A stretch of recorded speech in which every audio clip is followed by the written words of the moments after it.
We were going to help Canadians. What's the most important factor that determines whether you succeed or fail when you're doing this stuff? Build the pieces that work and then learn. And then while you're learning, the next pieces can be built. I got to ask here, this sounds almost too simple. We were very close to what we thought was the end, and it got killed. Welcome to the Functional Government Podcast.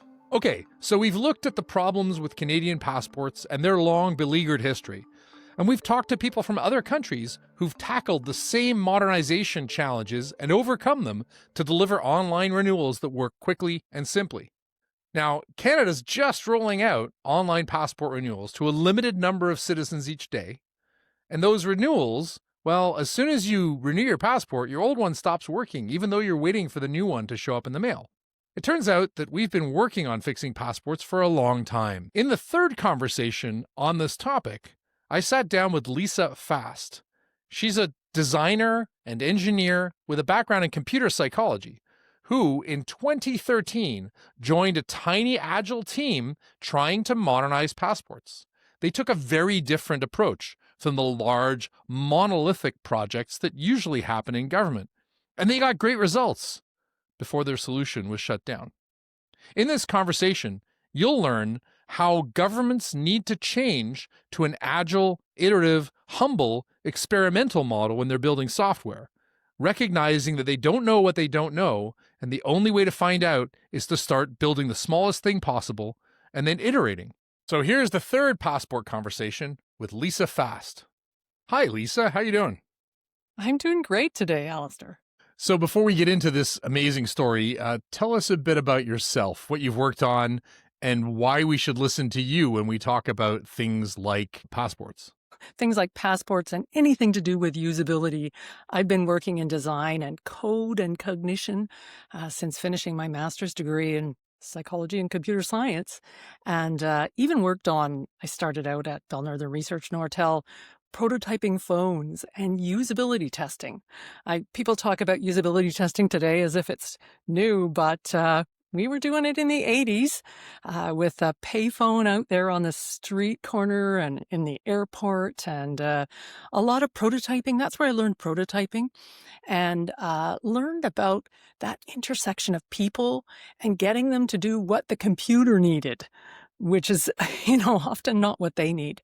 And then about 2015 or so, earlier than that, I transitioned from an academic cognition role, a research role, to government consulting and consulting with private industry as well in UX. And the whole Canada.ca part of it was just so thrilling. I love the idea of blurring those lines across and helping people. And I worked on sign-in, where our team is the reason there's a sign-in button on the Canada.ca pages, that there's a page with all the accounts to sign into. And we've done A/B tests, usability tests, surveys, quantitative surveys. We just do a lot of research to try and improve Canada.ca. So, and for people who aren't familiar with it, Canada.ca was an attempt to have all of the federal government in one domain as opposed to a whole bunch of different departments, right? That's right. But it also, it already now, the domain is important, but it also papers over and gives people topics and tasks to use instead of departments, because people don't know which department does what. It sounds like you've spent a lot of time trying to make things work better and be more modern. Yeah, exactly. And really get things more interactive and use the research. I ran like 1,000 hours of usability test sessions. So I really have watched a lot of people use the web, everything from ferry captains for transport to, people applying for EI. It's just been a way to bring that real empathy for Canadians and everyone who's trying to do things online, right? Yeah, there's no substitute for watching someone actually use the thing you think is obvious and easy, right? Exactly. So we're talking about passports today. Why are you a good person to talk to about the modernization of passports in particular? In 2013, I joined a team as a UX researcher and designer, and there was a Scrum leader. So I was brought in with the company that I was working for then, and Passport Canada had just been kind of dissolved into IRCC and Service Canada. What's IRCC? And IRCC is Immigration and Refugees Citizenship Canada. Okay. So it was wanting to improve the way passports worked for Canadians, and they formed this agile team. Someone knew what agile was. They were going to do sprints. They had it all mapped out, and they were really keen on usability and solving problems. And so we started out, I joined this team of like 14 people from Service Canada, Immigration. Some of them were experts from Passport Canada who'd been at Passport for years. And I'm not saying it was easy. It was challenging for some people. The whole idea of the sprints and prototyping and focusing on the user, and the idea that we wouldn't get everything right at first. Right? There was a team member, they wanted to write a giant spec, and we just couldn't get him away from, we can't plan everything in advance. We have to figure it out as we go. Let's unpack that a little bit. What's the difference between the sort of agile mentality that is born from software and so on, and the traditional sort of plan it all in advance, promise you're going to do it, deliver the thing you promised mentality of government? And that was what was so exciting, is that it was agile, because software and usability, you don't know what problems you're going to have and solutions you're going to need as you go. So the whole idea with agile is to deliver something of value and learn. There's a feedback, a flywheel of learning and then building more, and learn and build more, and not try and bite off the world. Right? You bite off chunks, sprint by sprint, and learn and proceed. And that is just not like people who are used to building a building or a bridge. They're used to like, no, we design the whole thing. It's hard for half a bridge to be useful. So that kind of Exactly. makes sense, right? Exactly. So the key is picking the right thing to start with. Let's talk about picking the right key to start with. So you're part of this team.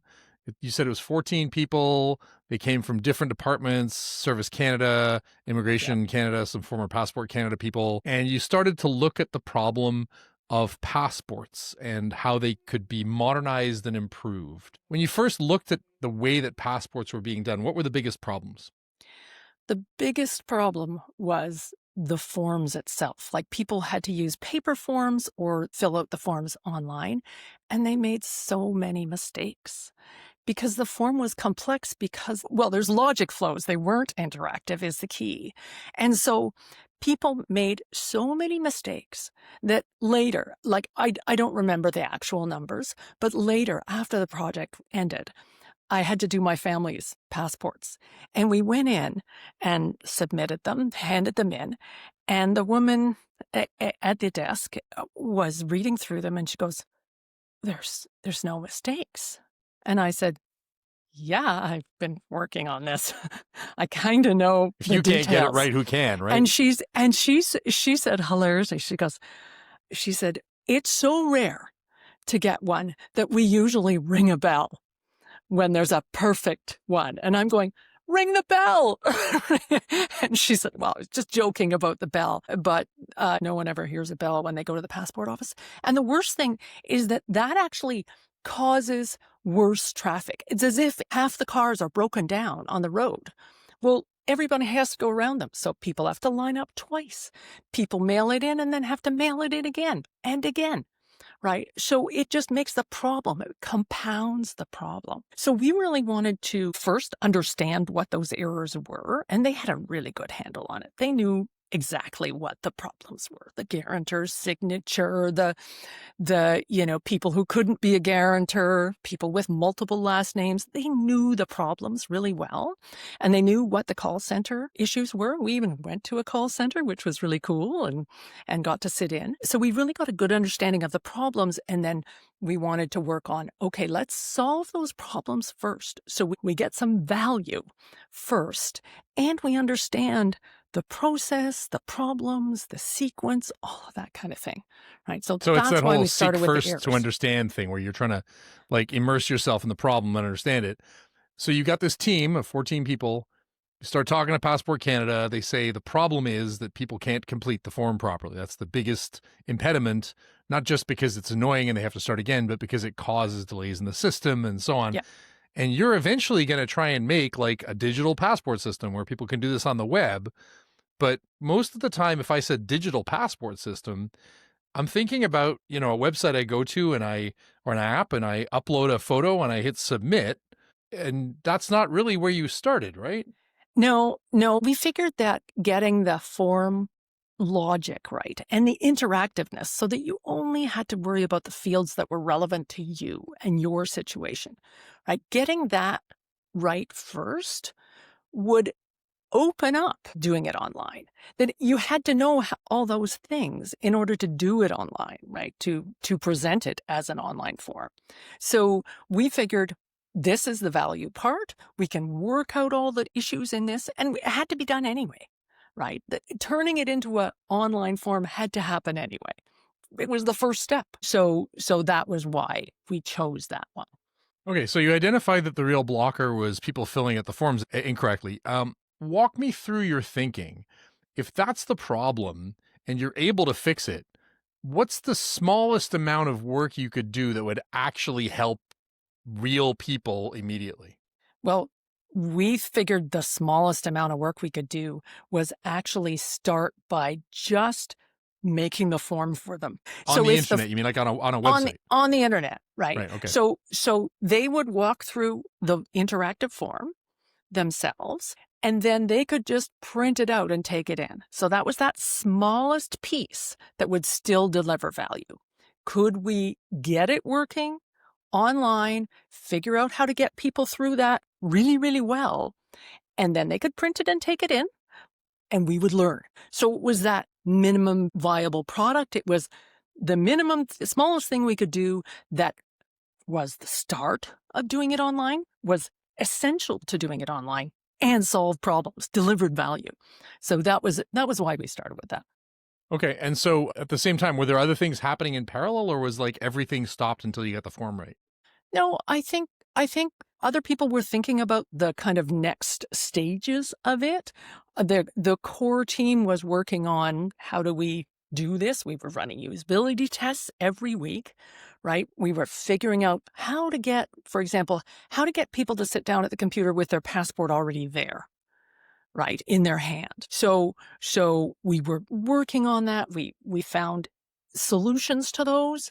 We had before and after videos that we could show.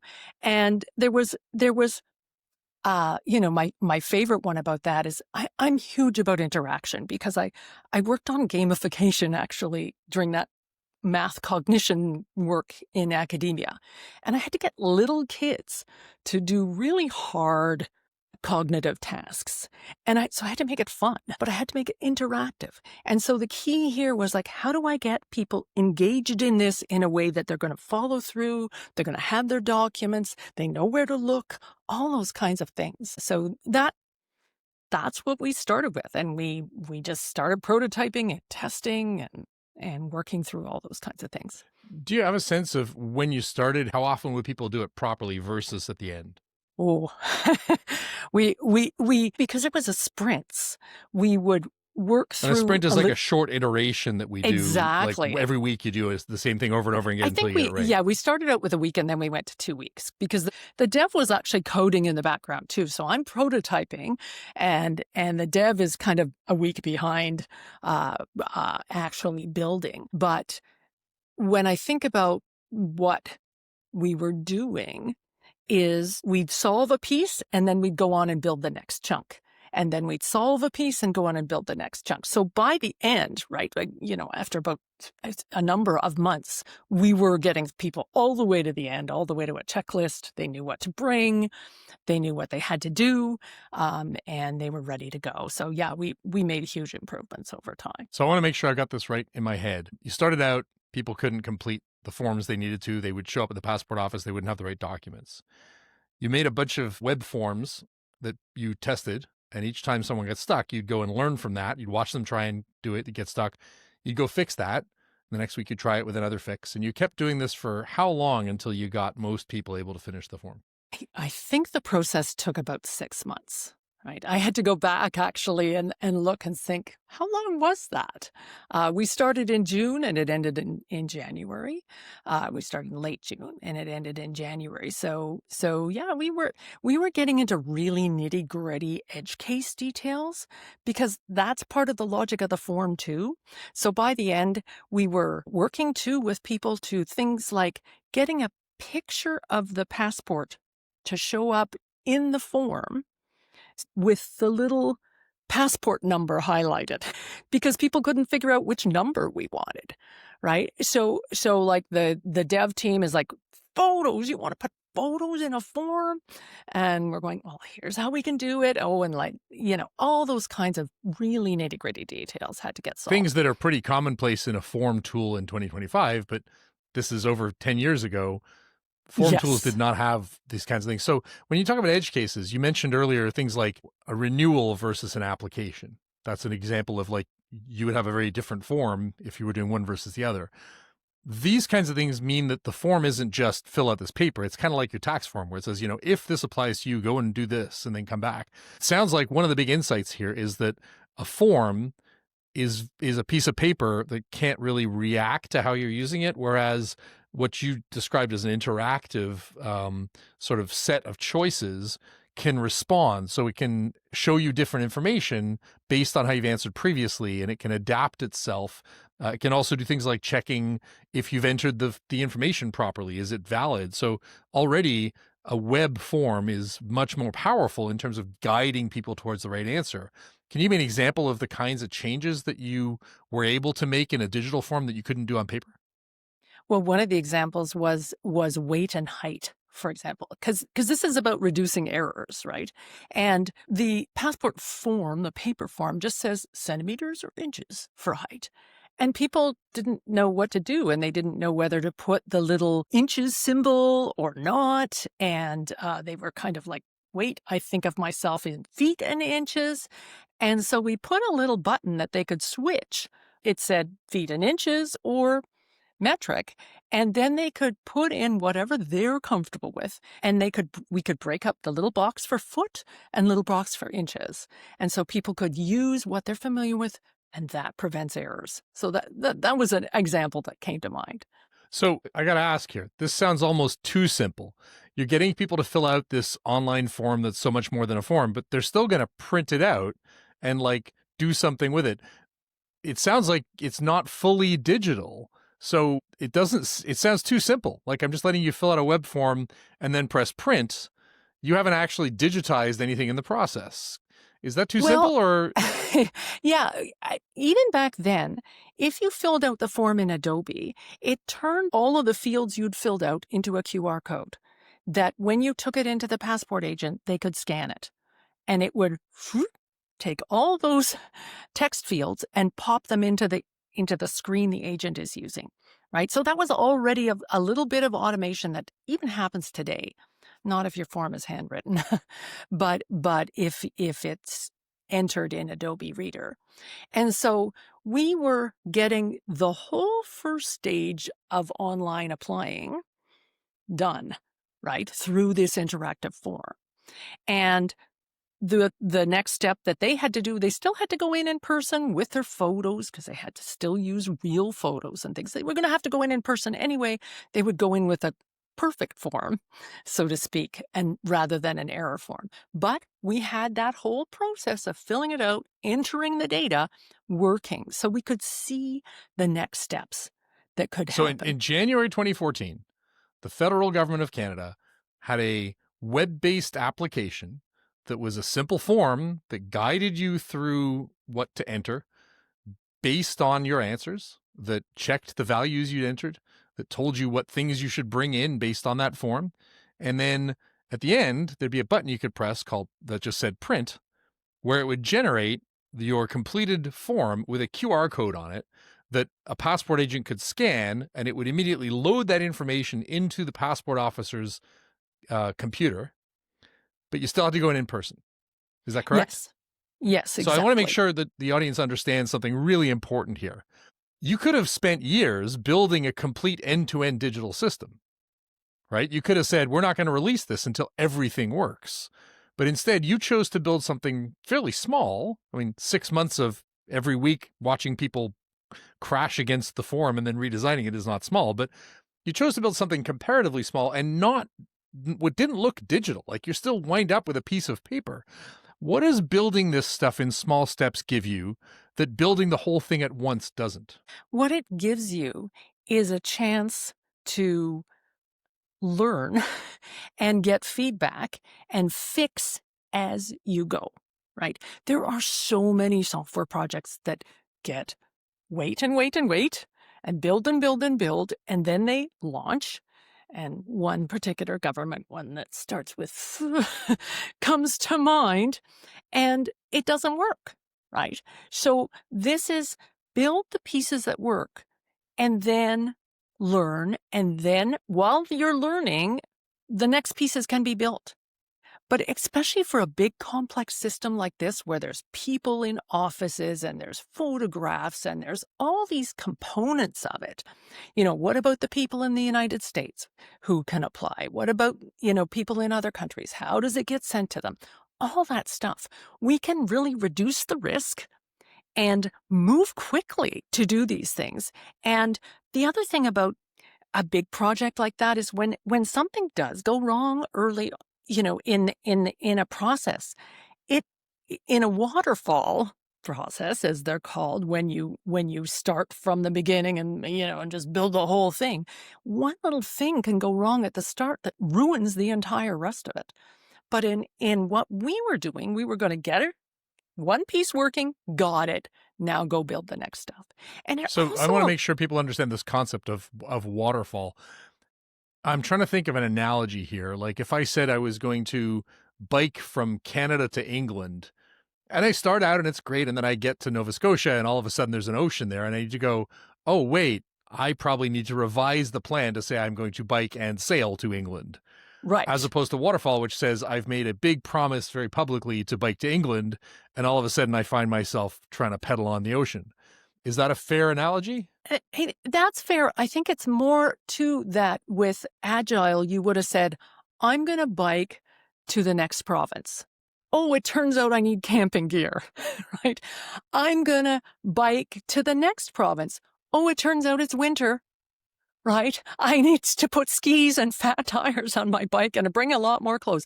Like, that's more what it's like, is that you learn as you go and you figure out, like, oh, I've got flat tires. Oh, I didn't think about flat tires. What do I do about that?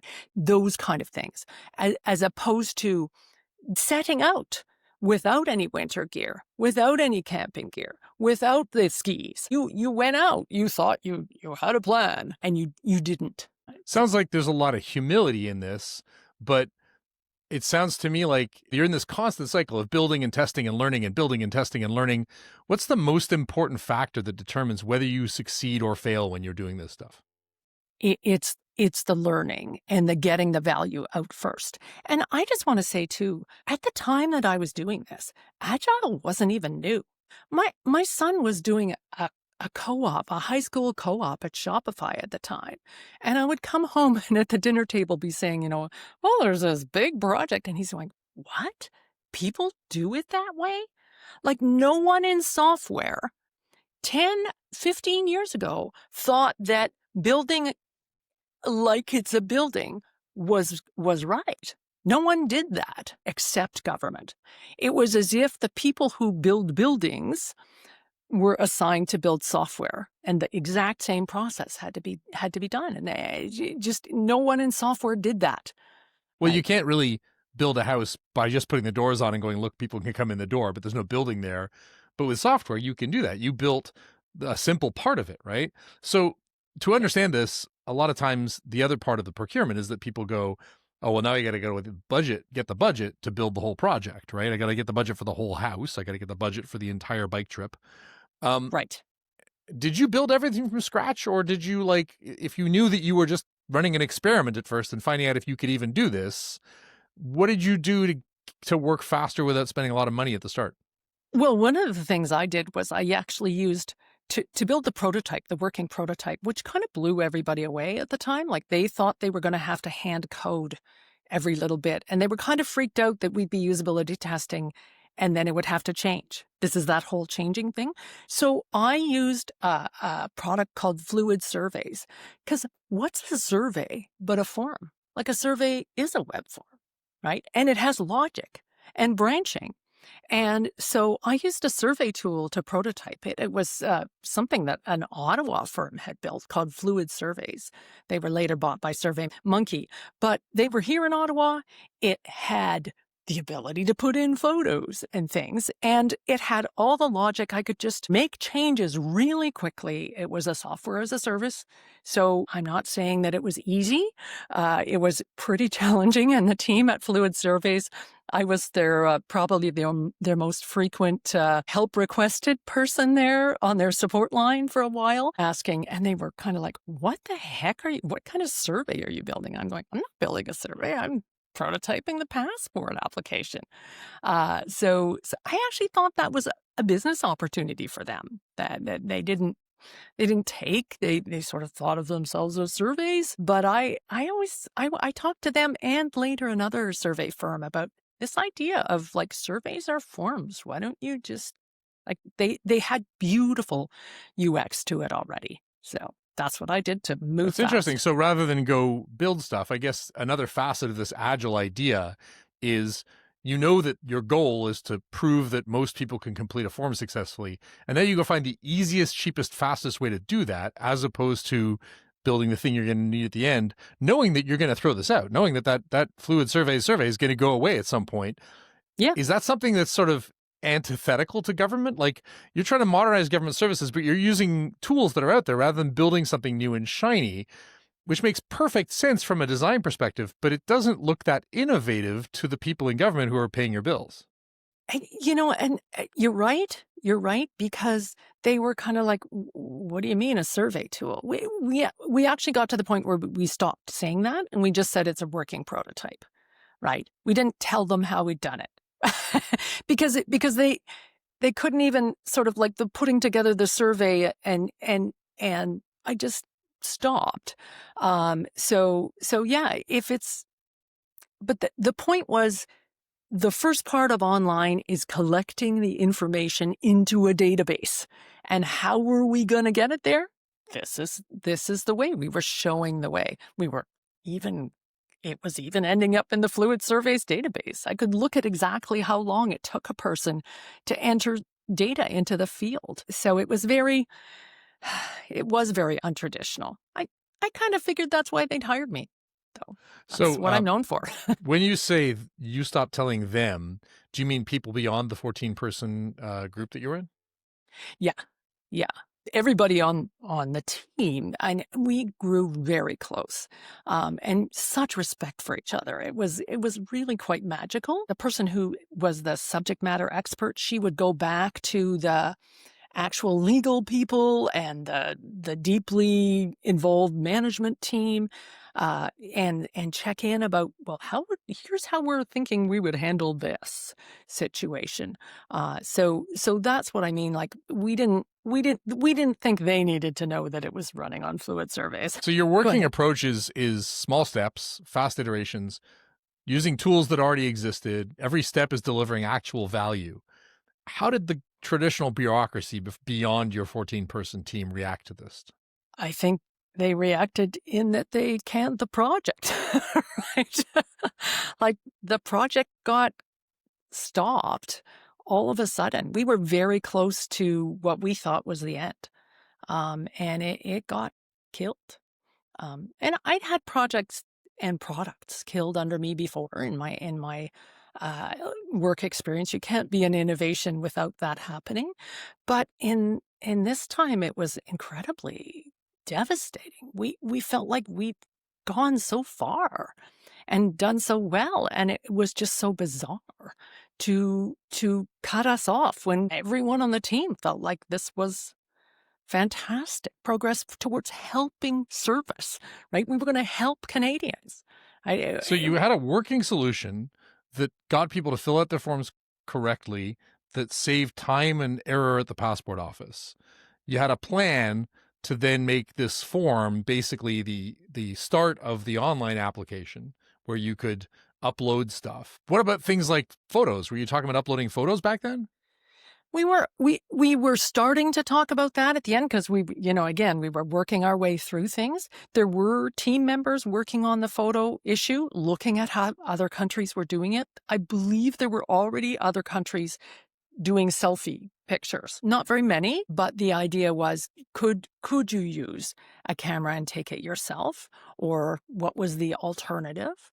And how to get those submitted, right? How to get, those big file sizes. So there was a lot of thinking going into that. I think they were actually working on too, changing the guarantor process so that the guarantor, because was the guarantor going to have to somehow get into your form sort of thing? So, and the signatures, right? So there were people thinking about all of those kinds of things, but we were definitely, though, first, let's get this working and rolled out. Right. And even that was complex. So you get an email from the team saying, hey, this thing's being shut down. You get feedback that's like, what do you mean you just made us a form that people can print? And then the government, meanwhile, had this massive global case management system that they were running.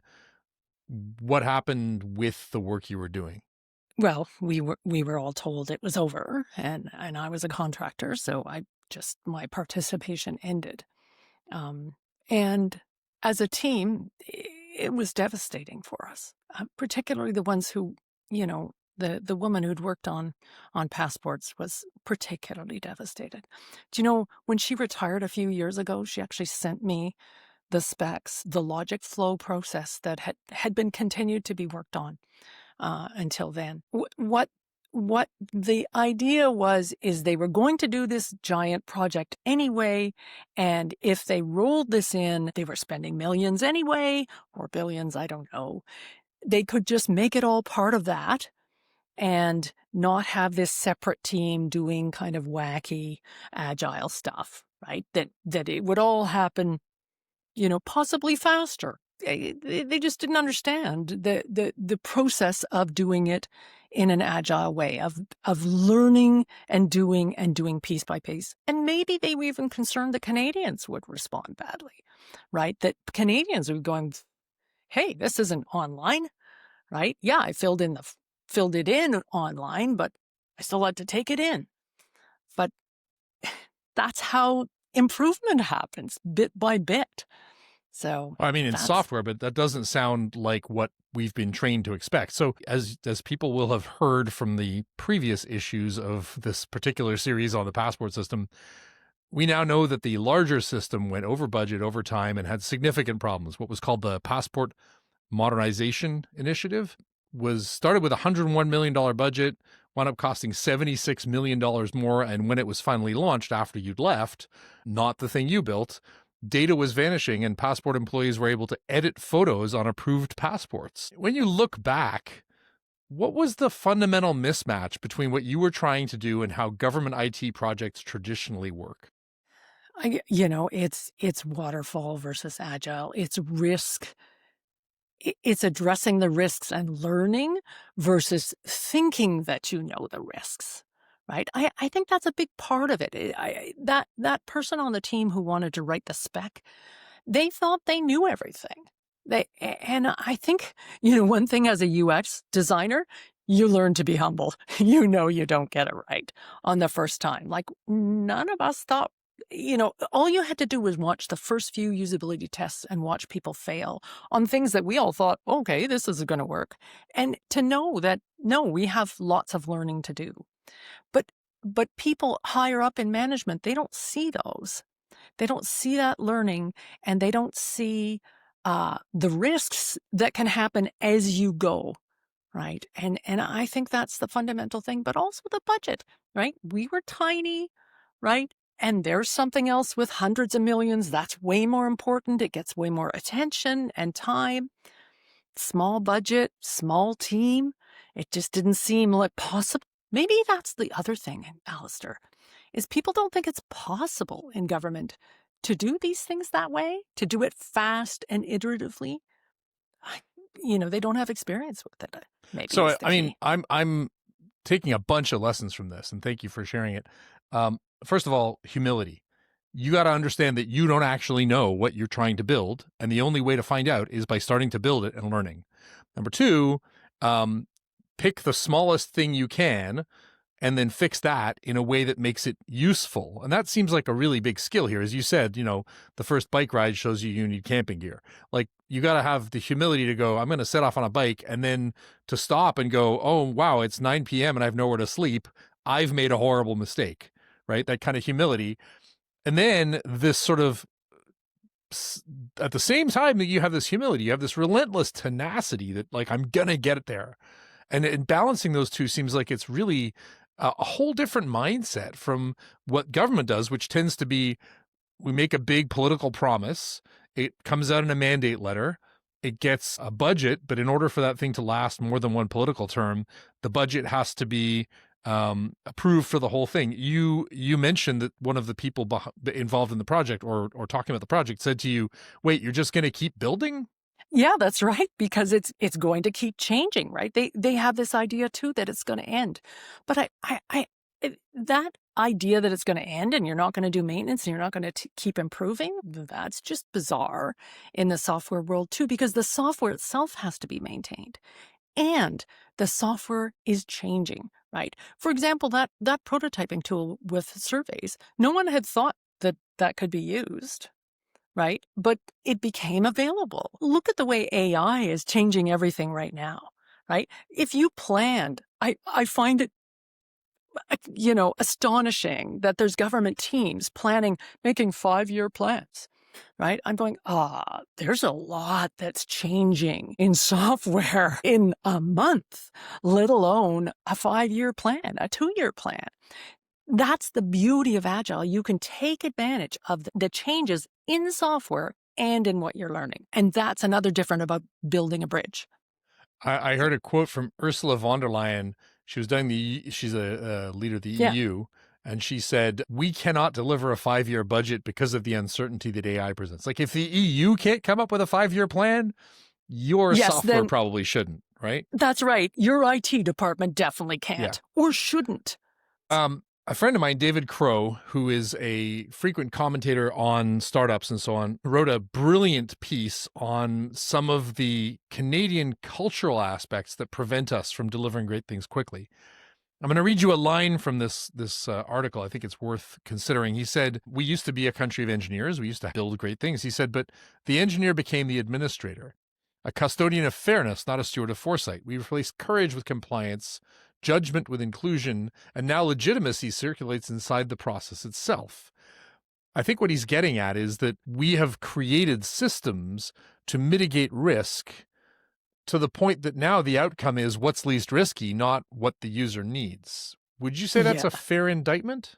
Oh, yeah, absolutely. Because the engineer didn't become the administrator replaced the engineer in that sense, to me. And I'm hearing that. I do resonate with that a lot, because an engineer is focused on the outcome. Can the cars drive across the bridge? Not, can I say that I spent 3 years building a bridge? No one cares, right? About what you did. It's what came about, what was produced, what's the outcomes. And the outcomes we wanted were people getting the errors right and gradually building up to being able to fill out their passport online completely. And there's just a new book as well. And I've heard the author a few times talking about how China has engineers all the way through their system. It's the government of engineers. And there's a lot of concern that a government of lawyers versus an engineers is, and I think that's partly what David is getting at. So yes, it definitely resonates with me. So if you go back to 2014 with what you know now, what would you do differently? And I don't mean with your approach to the problem, because it seems like you had the right approach, but in how you positioned it politically. I was new to government at the time. I didn't position it politically, I guess, is the key. I was counting on the people who'd hired me, who were already being innovated by hiring me to do that. And I didn't, and to be honest too, Alistair, I did not understand the hierarchy density between the layers of government. I had no idea. And I don't think I understood as well that when they had committed to this, to all those people throughout government who really wanted to deliver, that someone could just go, So now maybe I know more about positioning it politically. Maybe I'd hide the surveys part and pretend that I was a prototyping wizard, kind of thing. But at the time, I didn't know that, and that's a challenge, right? And I was an outsider, right? To me, it's up to the public service to change itself. I'm trying to help it very much, but it has to change itself. So we're now in 2025. Canada's finally launching online passport renewals, more than a decade after you tried to start down this path. The system that you wanted to build iteratively was instead built the traditional way at a much higher cost, much longer timeline, and ultimately wasn't able to scale through the 2022 post-COVID application surge that left 340,000 applications in the backlog. What does that tell you about the government's ability to learn? It tells me something sad. I guess what I'd say, though, too, is I would focus on they did manage to get renewals online, right? They didn't do it the way I did it. There was probably not a lot of usability testing done, but they've started, and I think they're going to feel so much pressure to keep going. We weren't just working on renewal. We were working on the whole shebang. Children's applications, adults, blah, blah, blah. Like if you change your name, you can't renew. So we weren't trying to bite off the entire thing, but get there. And you said that it was now a bunch of different departments. So is the connection between Service Canada and IRCC still an issue? Yes, it is. It is. Because, for example, when I was doing the renewal online myself, I was so excited to do that, right? I'm like, yes, I can renew online. This was recently, this year. Yeah, this was just in okay. June. And I hit a technical glitch and I couldn't get past it. And I was using the immigration form first, which was in there. And they very patronizingly said, did you try clicking enter? Did you enter the right thing in the field? And I'm going, look at the field. It's exactly right. And then they said, well, try the form again. And then I tried the form and the form wasn't working. I had to report that the form wasn't working. And then they said, when I finally got the form submitted, they said, oh, you actually have to talk to Service Canada about your problem. And I'm going, really? It seems like a technical problem to me. And so they sent me to Service Canada. Here's the form to fill out for Service Canada. Got another patronizing email and submitted the whole thing. And then they came back and said, no, you have to go fill out the technical form. So yes, there are still issues. Were you eventually able to get your passports renewed? I was. I gave up on their help. I'm sorry to say, but I just used a different email address, started again from scratch, and succeeded that time, and got my passport 2 days later. Like it came in 2 days. It was fantastic. Wow. Right? I had to go take the photo at Staples. Had to go down and get a digital photo, which was weird. And then they had to email it to us in this very official way. But it all worked out, and I'm thrilled. So. Okay, last question. For listeners who are designers or technologists or innovators thinking about working in government, because we know we need them, what do they need to understand about the system they're walking into? I think one of the keys is that the public servants do want to change. They want to help Canadians, right? It's like Gulliver trapped by the 1,000 strings, and he's held down as like, oh, this string procurement, this string management, this string communicating risk, and they're just like they're trying to break those strings. The team I work with now is fantastic about breaking that. The Canada.ca team, we are, those strings are picking away. I'm in the Canadian Digital Service, as a consultant, and they are working away at getting those strings. So people there want your help to change and improve, and they know some of the things about how to do it. I think it's just important to come in and know that those strings are there, right? And not try and come in like I think some consulting companies come in and go, look at that string. Let's build it up. Let's make it a little tighter. Let's change the risk ratio on this by making 3 strings. And there's other people going, no strings, agile, get things out there, do value. I think Canadians too would totally understand if they can get a piece of it. When a piece of it works well, it's still better than not having a piece, right? If you're going to bike across Canada, it's still better to have biked across a province than to not bike at all. Get on that bike, Alistair, and get on the bike, everybody. All right, Lisa. Well, I like your bike analogy. That's a great way to wrap things up. Thank you for riding the bicycle on behalf of all of us. And I'm glad to see that your hard work from over a decade ago still lives in some way in the logic and the forms that are finally being put online in 2025 for Canadians to renew their passport online. Yes, and way to go team that did that. I'm so thrilled. So thank you, Alistair. This has been fun. Thanks. Thanks for joining us on the Functional Government Podcast.